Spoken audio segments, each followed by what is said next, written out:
NFL Live, some conflicting reports out of Dallas. Cowboys reporter Todd Archer posted that Jerry Jones said he expects Jadeveon Clowney to play Sunday against Chicago, but they didn't have an idea of how much their newly acquired defensive end would play. And then Archer posted that Cowboys head coach Brian Schottenheimer said it's still up in the air as to whether Clowney will play against Chicago. So speaking of, equivocating, I don't know. We may or we may not have Jadeveon Clowney this weekend. Who knows, right? It's the Cowboys. One thing we do know for sure is that the Cowboys defense will play a lot of zone coverage against the Bears on Sunday. Dallas leads the NFL in zone. Caleb Williams has seen a ton of it.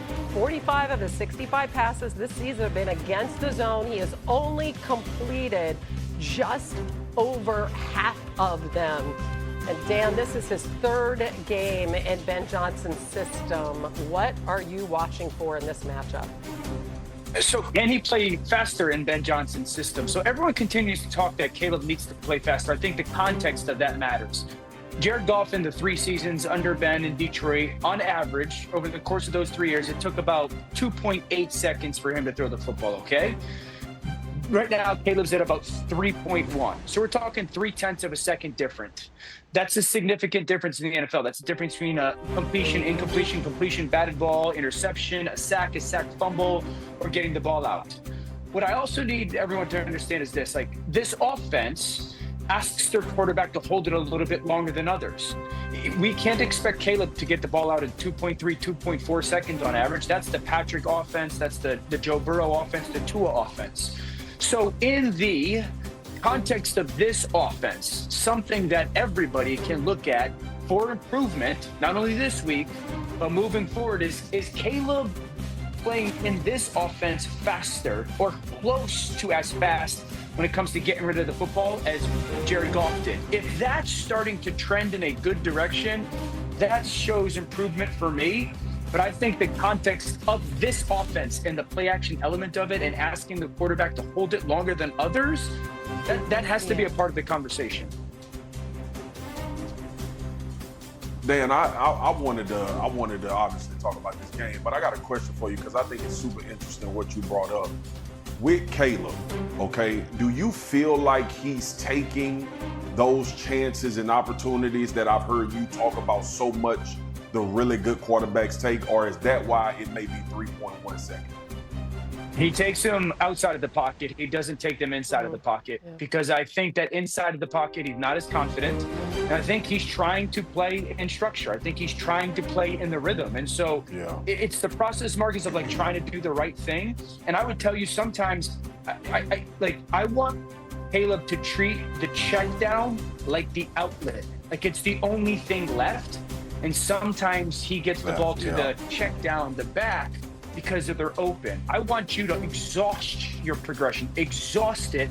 Nothing else is there. Find your outlet. Well, he takes those chances when he's comfortable. Obviously, he's not the only guy on the team, and we have some news about some of his teammates from Courtney Cronin. This is new on NFL Live. The Bears will have several defensive players out Sunday, including Jalen Johnson, Kyler Gordon, I know, TJ Edwards. Also, running back DeAndre Swift is questionable. Goodness gracious. Mina. That could throw for 500. Mina, this is a Bears defense that gave up 52 points to the Lions last week. Goodness. When you hear this, what are your expectations? Ain't no sense in talking about it. What? Ain't no sense in talking about it. Mina, what you have for dinner today? What you have for dinner today, Mina? What you gonna eat for dinner today? Sorry, Lenny actually disconnected my cord. I'm back. Okay. It's a rhetorical question. Really what happened, he jumped in. But, give us something anyway, Mina. The Bears' pass defense has been awful, and those injuries are a big part of why they've been awful. Their run defense has also been really bad. So I was looking up the Cowboys' defense over the middle of the field because I was thinking about the offense and how they could attack, and I saw a number that took my breath away. On passes over the middle of the field, the Bears' defense are allowing a passer rating of 158.3. Y'all know that's perfect, right? Yeah. How is that even possible? I know they played the Lions and the Packers. There are two teams that are very good at attacking there, the Vikings. But extraordinary. And Cowboys got a quarterback who loves himself a seam ball. I think it's going to be a long day at the office for this pass defense, especially when you see those cornerbacks who are out.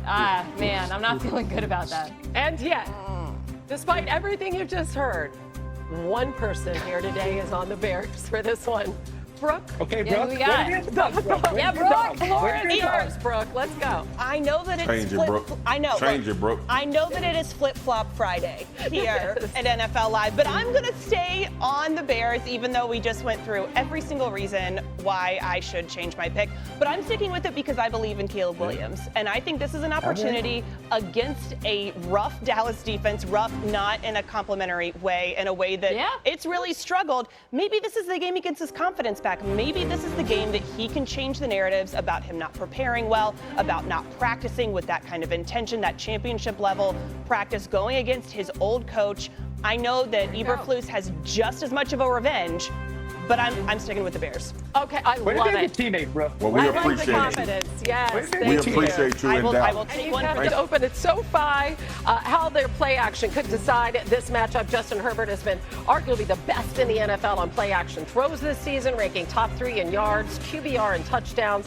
That Broncos defense has yet to allow a touchdown on play action. You know, it's a really interesting week because we have these 2-0 Chargers, a real opportunity. They have 3 straight division games to start the season. Mina, how do you expect them to game plan for that defense?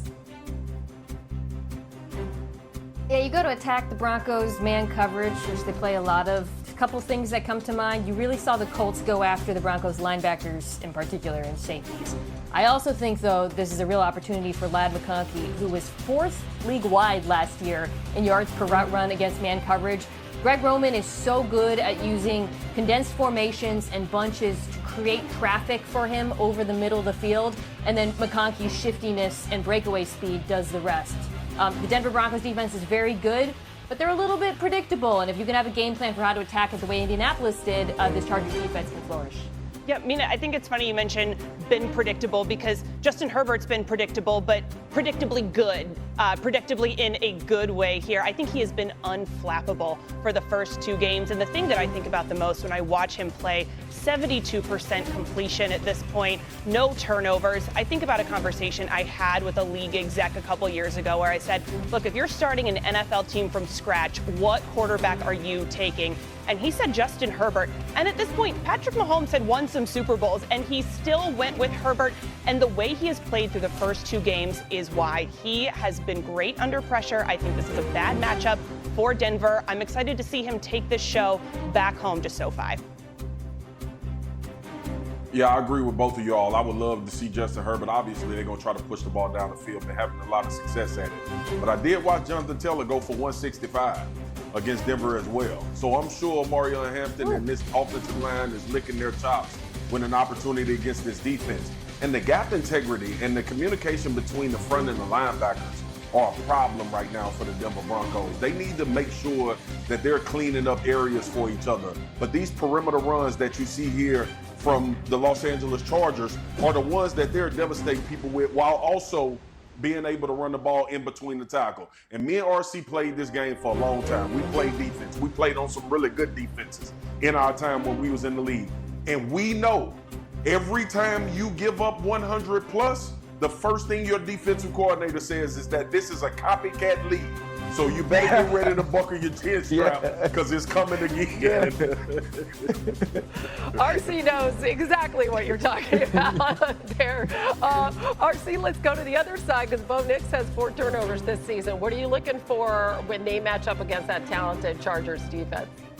Yeah, like that's the one thing, right? We talk about Justin Herbert so much. The Los Angeles Chargers didn't just light up the scoreboard at Allegiant Stadium. This defense came up with 3 turnovers of Geno Smith by way of interception. And right now, when you look at these 2 teams, I'd take the Chargers defense over the Denver Broncos. We watched Bo Nix play a better game against Indianapolis than we saw week 1 against Tennessee, but a part of what happened against Tennessee was the pressure. How does the Chargers defense create pressure, and what's going to be the answer to that? When you saw Sean Payton call that game against the Colts, it was about half throws, it was about boots, getting the football out of his hands quickly, and there were also a lot of RPO games that gave Bo Nix the option of giving the ball or getting it out of his hands quickly. I look forward to seeing this chess match between Sean Payton and Jesse Minter, who is a rising star in this league, because that talented Chargers defense is a big reason why Justin Herbert can also have so much success, because they are very difficult to score on. Again, already early, but an important division game. As we check out our picks for this one, we are all, I know, there it is. I know. Wow. It's the dreaded gong. I know, Mina. It's awful. But you know what? It's not that bad. We are actually 5-3 so far this season when we all pick Hannah, the same it can't side. be awful and not that bad. No, it can't be both. Wait, I'm not the one who changed my pick in midstream, okay, early in the show, RC. So it can't be semi-awful and not that bad. Should I do it, y'all? The glass is half full Should I and do it? half empty. Let's go.